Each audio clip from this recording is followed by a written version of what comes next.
Hello everyone, welcome to job junction. आज हम discuss करेंगे दिल्ली जेल वार्डर की लास्ट स्ट्रेटजी।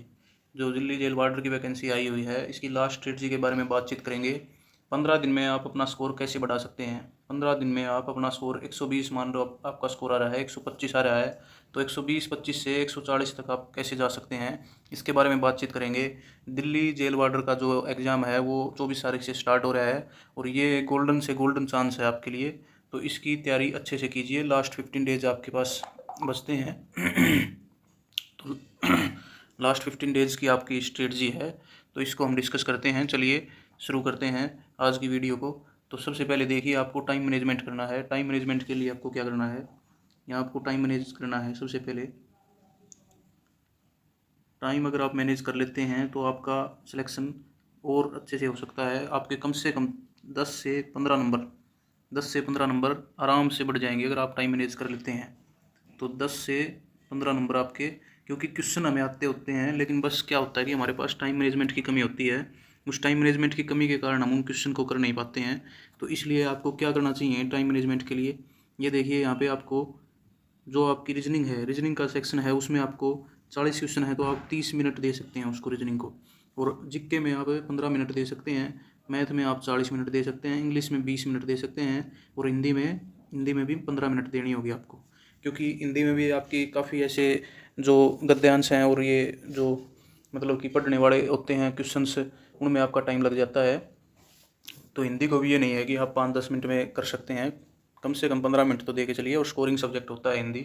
इसके बाद देखिए, ये आप अपने हिसाब से डिसाइड कर सकते हैं। ज़रूरी नहीं है कि आप इसी तरीके से करें, ये आप अपने हिसाब से कीजिए।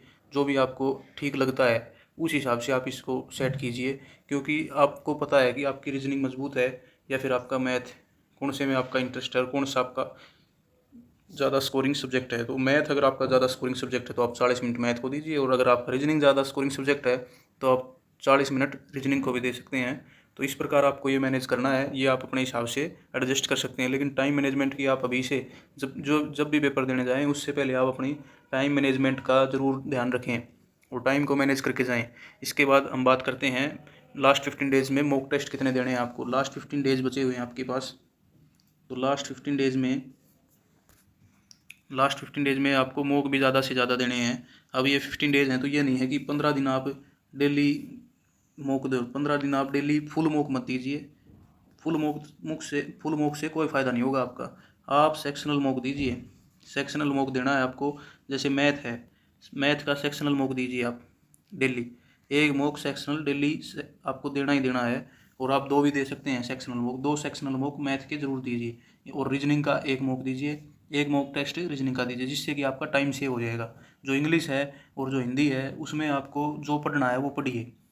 और एक फुल मॉक 2 दिन में आप दीजिए, मतलब 7 मॉक टेस्ट दे सकते हैं आप अभी। 7 मॉक टेस्ट और दे सकते हैं, जिससे आपको ये भी आइडिया हो जाएगा टाइम मैनेजमेंट किस प्रकार करना है। और आप सेक्शनल मॉक डेली दीजिए, जैसे कि मैथ और रीजनिंग, इनको आप डेली 1 से 2 आप मॉक टेस्ट अपने हिसाब से एडजस्ट कर सकते हैं। तो इस प्रकार ये मॉक की स्ट्रेटजी थी आपकी कि आपको मॉक कितने देने हैं। तो चलिए बात करते हैं कि आपको पढ़ना कहाँ से है, क्या क्या सोर्सेज होंगे आपके, क्या क्या सोर्स आप पढ़ सकते हैं। इंग्लिश के लिए देखिए, इंग्लिश के लिए आप जो वो कैब पूछी जाती है आपके एग्ज़ाम में, तो वो कैब पूछी जाती है, उसके लिए आप क्या कर सकते हैं। इंग्लिश में वो कैब के लिए सबसे ज़्यादा वेटेज वो कैब का है, तो वो कैब के लिए आप ब्लैक बुक फॉलो कर सकते हैं। ब्लैक बुक से पढ़ सकते हैं। ब्लैक बुक के जो पीछे 200 वर्ड्स हैं और 100 साइनो हैं, उनको आप पढ़ सकते हैं। 100 एंटोनियम्स उनको पढ़ सकते हैं। और जो 200 आपके ईडियम्स और वन वर्ड हैं उनको भी आप पढ़ सकते हैं। ईडियम और वन वर्ड, इनको आप पढ़ सकते हैं अभी लास्ट टाइम पे। और यदि किसी ने ब्लैक बुक पढ़ रखी है तो वो अपनी रिवाइज कर सकता है। ब्लैक बुक ही एक सोर्स है वो कैब को क्लियर करने के लिए। और वो कैब इसमें कम से कम 18 से 20 नंबर की आपकी, मतलब कि वो कैब कम से कम आएगी आपकी। तो वो कैब एक बहुत ही स्कोरिंग सब्जेक्ट रहने वाला है, तो वो कैब को पढ़िए आप ज़्यादा से ज़्यादा। भी आपके पास 15 दिन तो कम से कम है, तो 15 दिन भी आप वो कैब पढ़ सकते हैं। इसके बाद देखिए, आपको अगर मैथ की क्या स्ट्रेटजी रहने वाली है यहाँ पे। मैथ है जो आपका, मैथ में आपका मैथ के आपके आप अगर कमज़ोर मैथ है तो 2 सेक्शनल मॉक डेली दीजिए। सेक्शनल मॉक दे सकते हैं 2 डेली मैथ की। 2 सेक्शनल मॉक डेली लगाइए आप, जिससे कि आपको टाइम मैनेजमेंट भी होगा और आपका स्कोर इम्प्रूव होने में बिल्कुल हेल्प मिलेगी। इसमें 2 सेक्शनल वॉक आप जब लगाएंगे।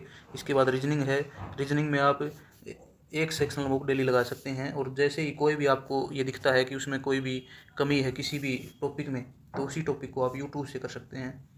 रीजनिंग में एक मॉक टेस्ट आप लगा सकते हैं, एक मॉक, और जो भी टॉपिक है टॉपिक वाइज आप यूट्यूब से देख सकते हैं। टॉपिक वाइज यूट्यूब से इसको कवर कर सकते हैं। जो भी टॉपिक आपका छूट रहा है, जिससे आपको ये लग रहा है कि यहाँ से 1-2 नंबर कम हो रहे हैं, तो आप उसको अपना टॉपिक वाइज कवर कर सकते हैं। इसके बाद देखिए जीके है। जीके में क्या है कि आपके करंट अफेयर पूछे जाते हैं। जीके के करंट अफेयर पूछे जाते हैं। इसके लिए आप स्पीडी भी पढ़ सकते हैं, इंडोलॉगस से भी कर सकते हैं। और ये मतलब कि सोर्सेज हैं करंट अफेयर के, तो यहाँ से आप पढ़ सकते हैं। स्पीडी की वो बुक आती है, वहाँ से आप पिछले 1 साल के जो करंट अफेयर हैं वो कर सकते हैं। 1 ईयर के करंट अफेयर, प्लस जो उसके आगे जो दिए होते हैं स्पीडी में, जो इम्पोर्टेंट्स वो दिए होते हैं भाई, ये नियुक्तियाँ हैं जैसे और ये हैं, वो सभी इंपॉर्टेंट्स पॉइंट्स हैं, वो सभी आप पढ़ सकते हैं। GI टैग्स हैं, मिलिट्री एक्सरसाइजेज हैं, इनको आप कवर कर सकते हैं। जीके में यही हो सकता है अभी। और पॉलिटी जरूर पढ़ के जाएँ, क्योंकि अभी जो रिसेंट एग्जाम हुए हैं उनमें पॉलिटी काफ़ी अच्छी पूछी जा रही है। तो पॉलिटी आप ज़रूर करें, कोई भी एक मैराथन कर लें और उसके नोट्स वगैरह प्रिंट करवा के उस एक मैराथन को कंफर्म करें। ठीक है, पॉलिटी की मैराथन ज़रूर करें। ये आपकी जीके की स्ट्रेटजी है। और हिस्ट्री में आप जो मेडिवल हिस्ट्री है उसको पढ़ सकते हैं। तो ये बेसिक स्ट्रेटजी है जीके की। लेकिन करंट अफेयर्स पे ज़्यादा ध्यान देना है और पॉलिटी पे ज़्यादा ध्यान देना है। जीके में आपको ये 2 टॉपिक्स तो ऐसे हैं जिनके ऊपर आपको काफ़ी अच्छे से ध्यान देना है। इसके बाद देखिए आप क्या कर सकते हैं, जो आपकी हिंदी है, हिंदी में आप क्या है, हिंदी में आपकी वोकैब पूछी जाएगी। और आपसे वोकैब में क्या है कि आप ल्यूसेंट की, या फिर एक वो बुक आती है यूपी पुलिस के लिए, यूपी पुलिस की एक बुक आती है, उसको आप कवर कर सकते हैं। आदित्य पब्लिकेशन की बुक आती है यूपी पुलिस की।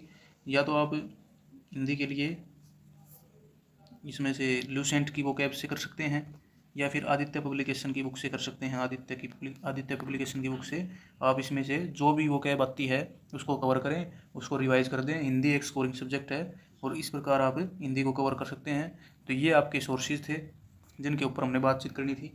तो ये मेन सोर्सेज थे आपके, तो ये आप कर सकते हैं।